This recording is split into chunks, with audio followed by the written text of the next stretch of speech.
Sir reciprocating इतनी में range तक रहेगा कंप्रेसर? नहीं, बड़े ये तो पता नहीं कितने टन तक आपको मिलेगा। बड़े लेवल जब इससे बड़े लेवल पर जाते हैं हम लोग, तो वहाँ पर क्या होता है, साइड गिलास लगा होता है। ठीक होगा। आप साइड गिलास को फॉलो करते हैं। साइड गिलास 3/4 हिस्सा कवर होना चाहिए। जब इससे बड़े जाएंगे तो वहाँ पर साइड गिलास आपको मिलेगा। कंप्रेसर के अंदर शीशा लगा होता है, जी जी उस शीशे का 3/4 हिस्सा मुकम्मल होना चाहिए। बड़ी फील्ड के अंदर साइड गिलास होता है, छोटी फील्ड में साइड गिलास नहीं होता। तो हमें फिर ये लिमिट है, इस लिमिट में हम जाएंगे। बड़े लेवल पर लिमिट नहीं आती, वहाँ पे फिर हम साइड गिलास को फॉलो करते हैं। 6 लीटर भी ऑयल डाल रहा होता है। ठीक ठीक ठीक।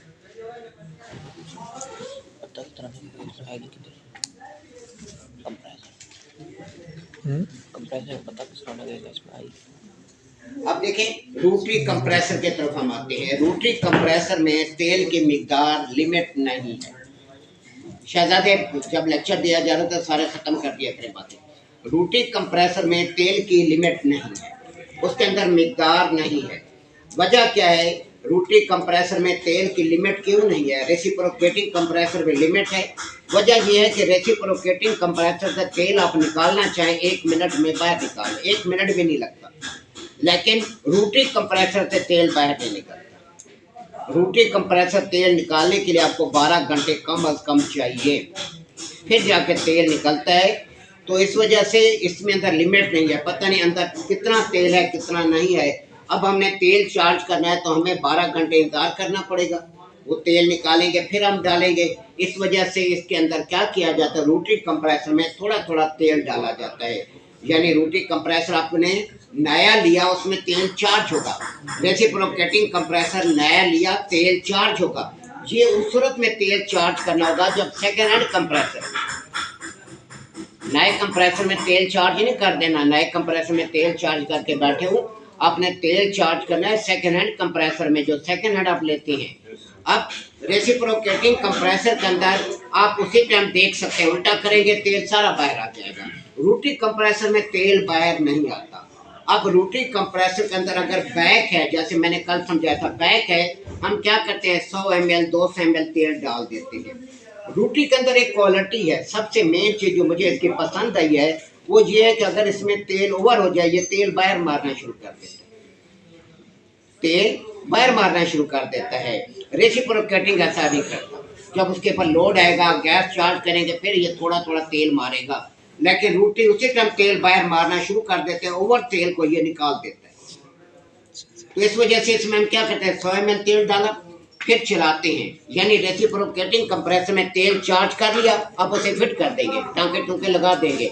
लेकिन रोटरी कंप्रेसर में तेल चार्ज करने के बाद आप इसे चलाएंगे, इसे आप ऐसे फिट नहीं कर सकते, इसे चलाएंगे। देखेंगे क्या कहते हैं, तेल बाहर फेंकता है नहीं फेंकता। आपने देखा तेल बाहर फेंक रहा है, इसका मतलब है तेल की मिकदार इसमें पूरी हो गई है। जो थोड़ा बहुत बाहर फेंक रहा है उसे रोक रोक के आप निकाल दें। तो इसमें ये मेथड है। रोटरी कंप्रेसर में तेल ओवर नहीं जाना चाहिए। अगर तेल ओवर गया ये लाइनों में मार देगा, लाइनों में मार देगा तो आपकी गैस की सर्कुलेशन नहीं होगी, आपका यूनिट ब्लॉक हो जाएगा, चोक हो जाएगा, ऑयल चोक हो जाएगा, यूनिट कूलिंग नहीं करेगा। इस वजह से हम 100 ml तेल डालते हैं, 200 ml डालते हैं, कंप्रेसर चलाते हैं। कंप्रेसर चलाया, देखे तेल तो नहीं मारता, फिर हम 100 ml डालेंगे, फिर देखेंगे कंप्रेसर तेल मारता है कि नहीं मारता, फिर हम 100 ml डालेंगे। इस तरह थोड़ा थोड़ा करके हम इसमें तेल डालते हैं। जब देखते हैं ये तेल पूरा हो गया है तो बस वहीं रुक जाते हैं। कैसे पता चलेगा तेल पूरा हो गया है? ये तेल बाहर मारना शुरू कर देगा। ये टेक्निक हर किसी को नहीं आती। इसके अंदर गुर हैं, सारे गुर आते हैं फील्ड एक्सपीरियंस से। फील्ड में मारे खाएंगे तो इस वजह से सारे गुर आप फील्ड में सीखते हैं। थ्योरी तो सीधी सीधी चलती है, फील्ड तो असल मसला तो फील्ड का है सारा।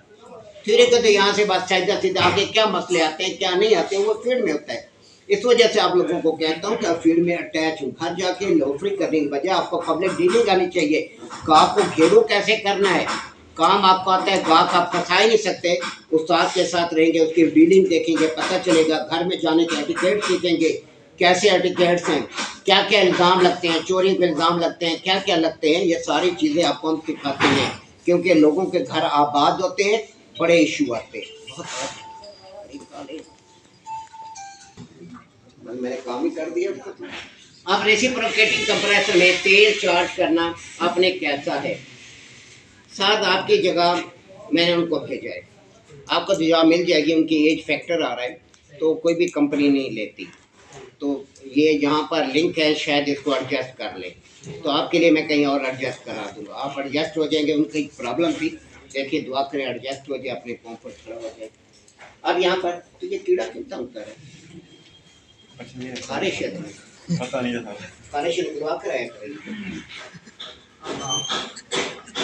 यहाँ मसला नहीं है, यहाँ करते रहे, अच्छा चीज आपको उनकी बात नहीं मिली, आप टिकट सीखो, क्योंकि आगे अपने कहीं कहीं जाना है, कहाँ जाना है। अब देखिए कंप्रेसर, रेसिप्रोकेटिंग कंप्रेसर में आपने तेल कैसे चार्ज करना है। इसके साथ कल भी मैंने बताया, एसी की कंप्रेसर 3 लाइनें नहीं होती, 2 लाइनें होती। एसी का कंप्रेसर खबा रेसिप्रोकेटिंग है, आमतौर पे 2 लाइनें आ रही हैं, तो 2 लाइनें हैं या 3 लाइनें हैं। मैं पहले फ्रिज के कंप्रेसर को समझा दूं, ये 3 लाइनें इसके साथ हैं, 2 लाइनें बराबर होंगी, इनमें से एक चार्जिंग लाइन होगी, एक सेक्शन लाइन होगी।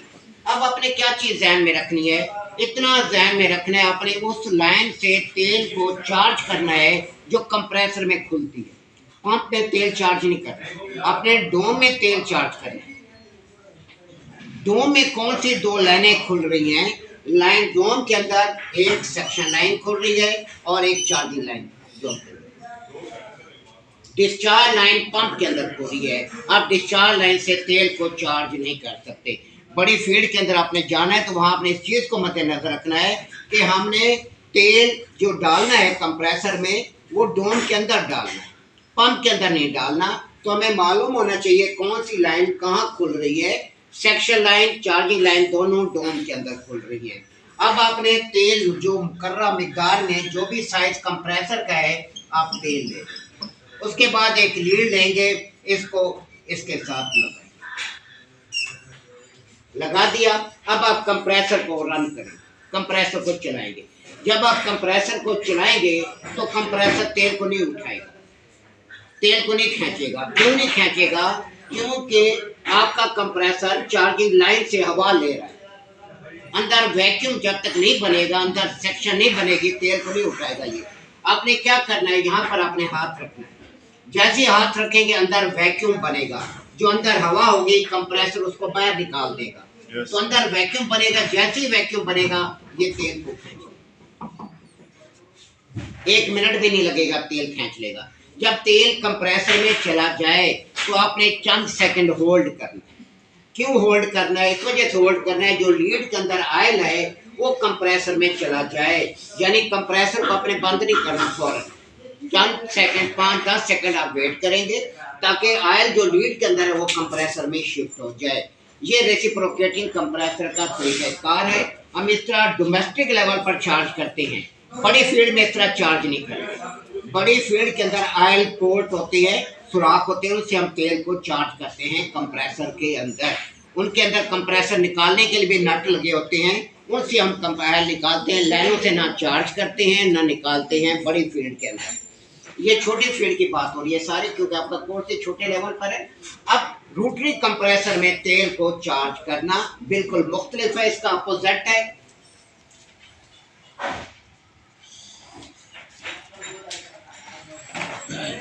सर कितने सेकंडों में चार्ज होती है तेल सर, अपना स्टार्ट करें?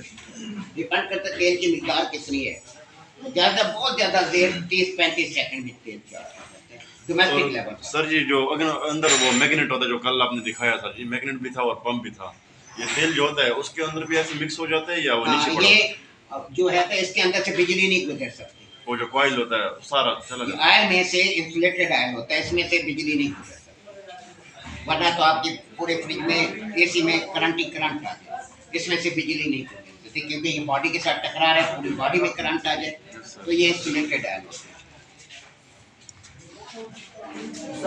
जी सर जी, हो गया? नहीं सर जी, फिर से फिर भी नहीं फिट हो गया, फिर सर जी वो दूसरा साइड का मसला कर रहा है। एक मिनट,